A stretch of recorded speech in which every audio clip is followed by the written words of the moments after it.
Welcome to another edition of Around with Randall, your weekly podcast on making your nonprofit more effective for your community. And here is your host, the CEO and founder of Hallett Philanthropy, Randall Hallett. I'm always so grateful when you and others join me, Randall, here on the podcast Around with Randall.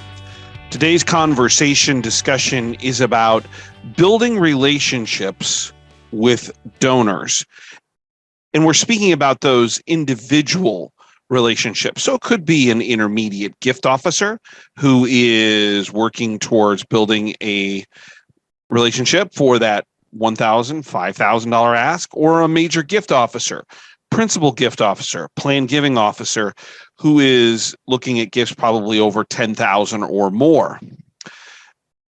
The model for which most of us grew up in or learn about or learn from a mentor or an advisor was thrown into absolute chaos beginning in March of 2020 with the pandemic. And as we come out of the pandemic, hopefully continuing to find a sense of, I'm not going to use the word normalcy, but quote, regularity. We are trying to figure out, what did we learn from all of this? What did our donors learn? And what I'm experiencing with clients and advising and coaching and working them through, whether it's capital campaign, either feasibility or counsel, or grateful patient, major gift, planned giving, all the different things that I do here with Hallett Philanthropy, I'm finding that donors have changed a little bit. The communication has changed. The relationship building opportunities have changed. And in that process, what we've realized is that we have to change. And so today I want to talk for just a little bit about what are some of those changes and what we can learn from it, the tactical at the end, to be more effective in getting to that end goal. The first hurdle that we have to realize is that we are still emotionally damaged, traumatized, depending on your circumstances. Many people are still feeling the emotional effects of the pandemic. And this brings me kind of to that first area. Everything kind of derives from this thought process. It's what I advise major gift officers, clients, whomever, even when I do public gatherings or presentations.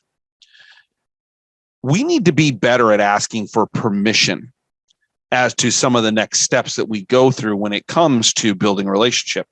Not only is that something when we talk about the soft ask, is it okay if I bring you a proposal, which we've talked about on this podcast and other trainings at Hallett Philanthropy, but really what I'm talking about is, how do you communicate? We've got to get better at asking a very simple question, but that has a very definitive outcome. What is it, if you're asking the donor, what is it that you would like to do next? Could we meet in person? Would you rather chat via Zoom? Do you want to do this in your home? Would you rather do this here in the office? Would you like to meet in a public place? That public place, is that from the perspective of a park where it's open aired, to an outdoor cafe, to an indoor restaurant? We have so many different perspectives on where people are at, or perspectives on kind of self-evaluation where an individual is at when it comes to comfort levels in being in groups. Yet the answer to figure out where and how we should meet someone is pretty simple. We just need to ask them. I've been doing some reading and talking with some gift officers in the last month or so, really honing in on this simple question. Are you asking your particular donors, prospects, where their comfort level is with meeting? I'll give you an example. Many board members are in this spectrum all over the place, while many organizations are trying to bring back their boards together. Just had a conversation yesterday, as a matter of fact, with a client who's trying for the first time to bring their board back together in person. And they still have people who are reticent, who are saying, I just not comfortable. I would rather do this via Zoom.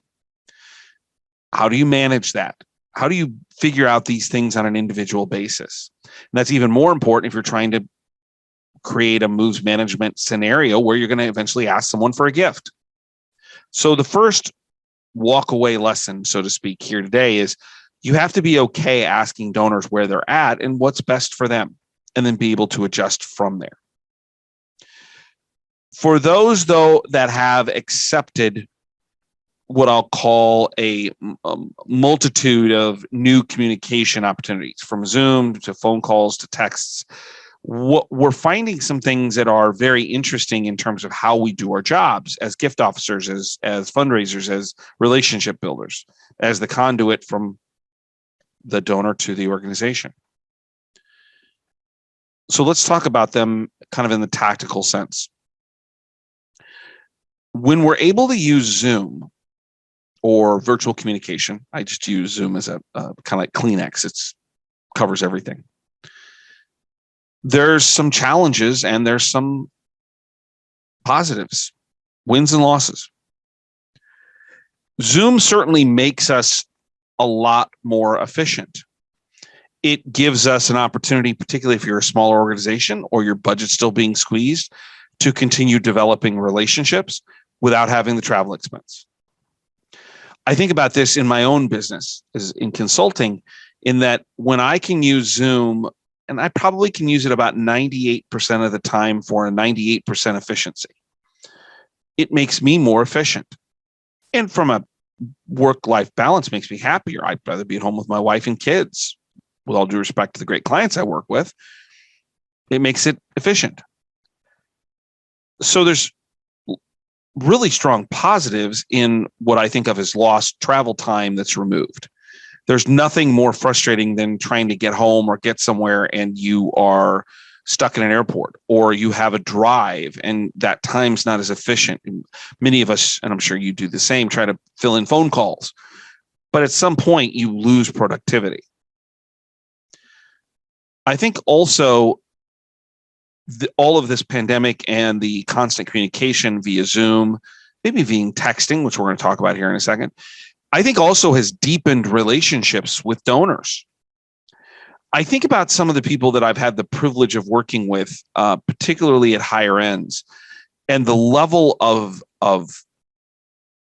information that I held, in some cases more than their kids, in terms of what they were looking at for philanthropic giving and even into their finances.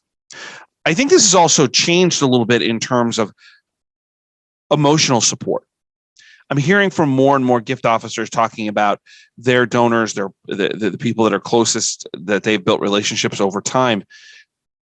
Because of that trust that has been developed, trusting them with emotional issues, whether it's someone being sick in the family or someone in the family being concerned about something related to health, there's a deeper emotional interest in that relationship. And I think that's because of what we do naturally as fundraisers, if you're good at it, and we provide empathy.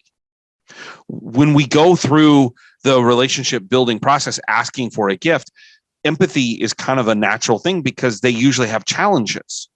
Whether it's a financial challenge, trying to figure out how to make the gift, whether it's a family challenge and how they're going to tell their family that they're doing this, whether it's a spousal pressure in terms of doing or not doing the gift. The best gift officers I've ever worked with have a great deal of empathy towards someone else's scenario or situation. It's not illegitimate in its emotional trueness. You do care. You still have a job to do. You're still trying to raise money, but the best gift officers, the best fundraisers I've ever been around have an immense amount of empathy.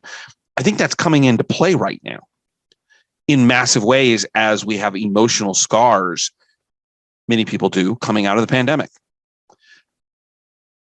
The other thing that I'm beginning to realize is a positive or a win is that decisions are being made much more quickly.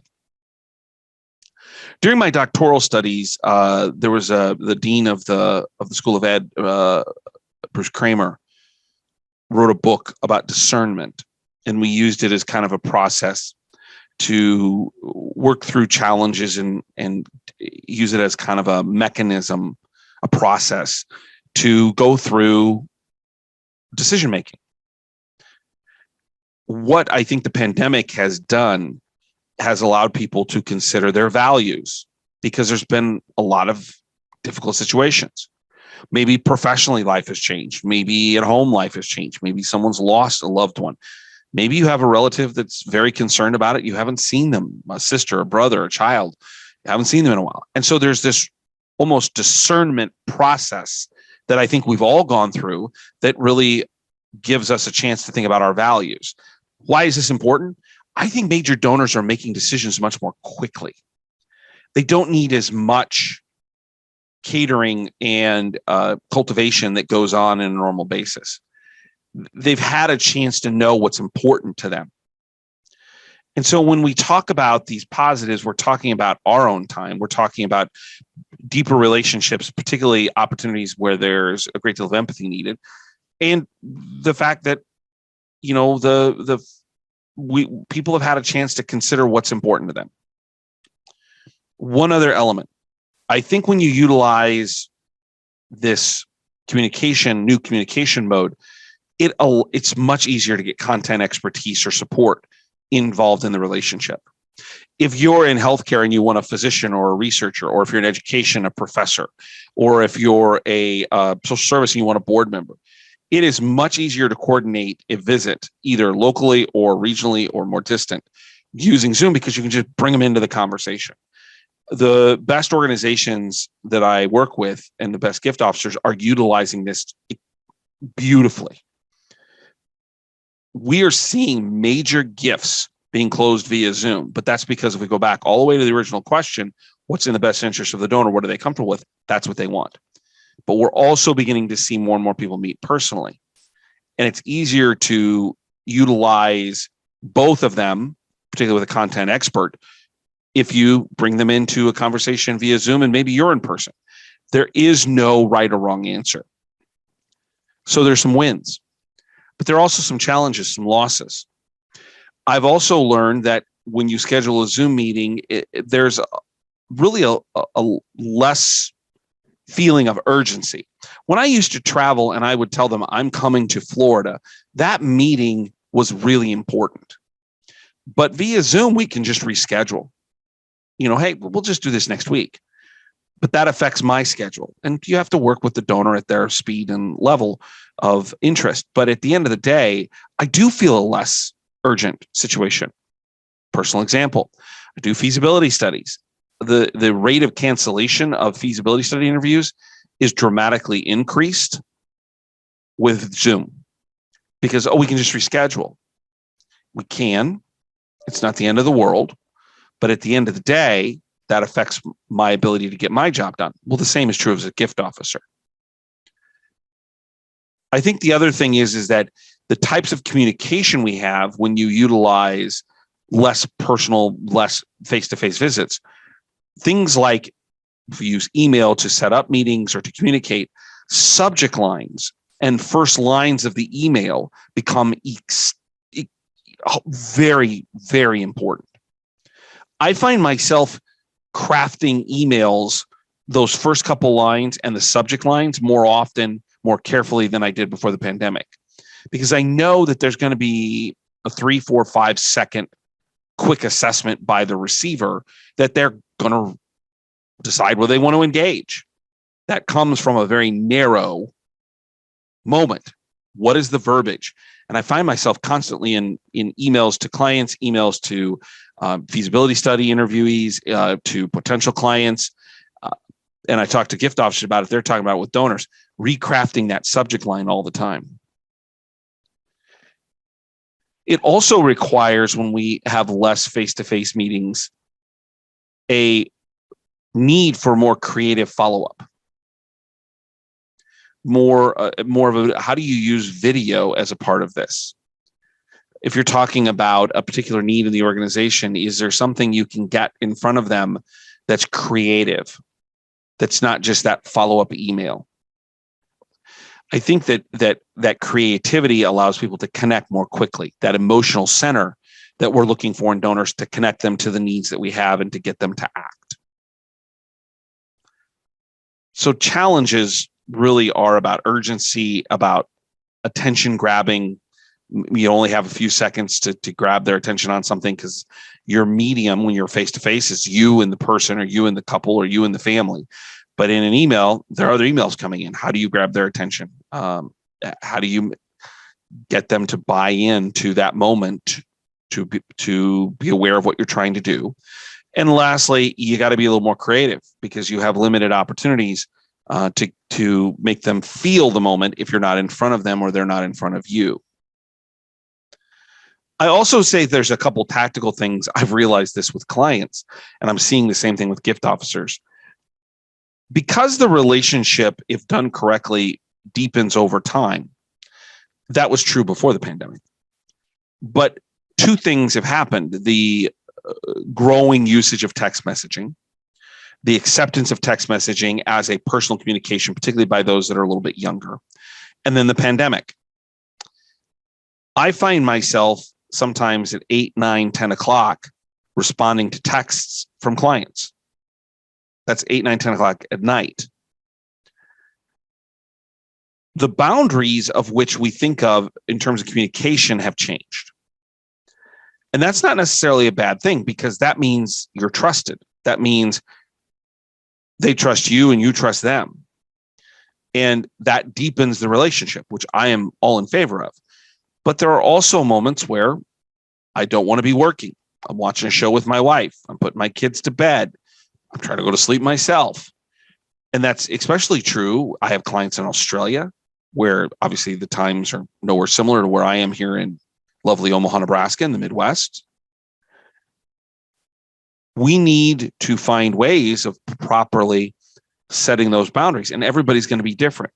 And a donor may email you, text you at 8:30, 9 o'clock at night. And because we're an instant gratification world, people expect a response. I was with a gift officer recently who found a great way of handling this moment, and said well, when that happens and it's a kind of a, I'm not working in those moments, I send something right back, but it says, gosh, I'm so thankful for you thinking of me and name of the organization. I'll get back to you in the morning. And I thought, well, that's so simplistic. It's brilliant. And she says, everybody's just very understanding. In some ways, some of the time they just wanted to get it off their head so they could move on to whatever they were doing. Sometimes they were looking for a response, and that's all there was, and they were okay with that. But she said, I've never had anybody say, well, darn you, it's 8:30 at night, you should be paying attention to me. I think they just wanted to know that you received it. And so I think that what we realize is that our work balance life, as we build relationships, has changed a lot in the last 2 years. And it's our opportunity then to really set apart some guidelines within reason. So there's been positives and negatives, how you use this, what's happening.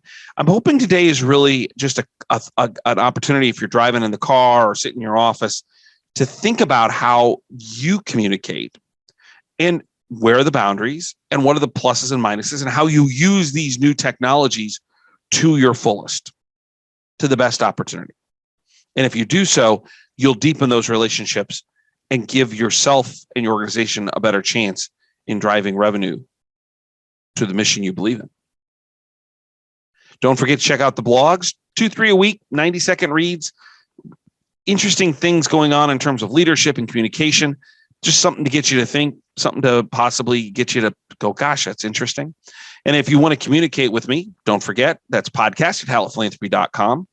And of course, if you're listening on YouTube or Downcast or Apple or wherever, leave me a review. Tell me what you think. Tell others what you think. And by the way, share this with someone else. They might find value in it as well. We do important work. Most importantly, you do important work. And I hope you feel that. The value of philanthropy is to help people, to make a difference. And in doing so, you're changing your community. You're changing people's lives, directly and indirectly. Don't forget my favorite saying. Some people make things happen. Some people watch things happen. Then there are those who wondered what happened. And we're people who make things happen, partnering with people who want to make things happen for the people and things that we believe in that are wondering what happened. And that's worth getting up in the morning and going to work for.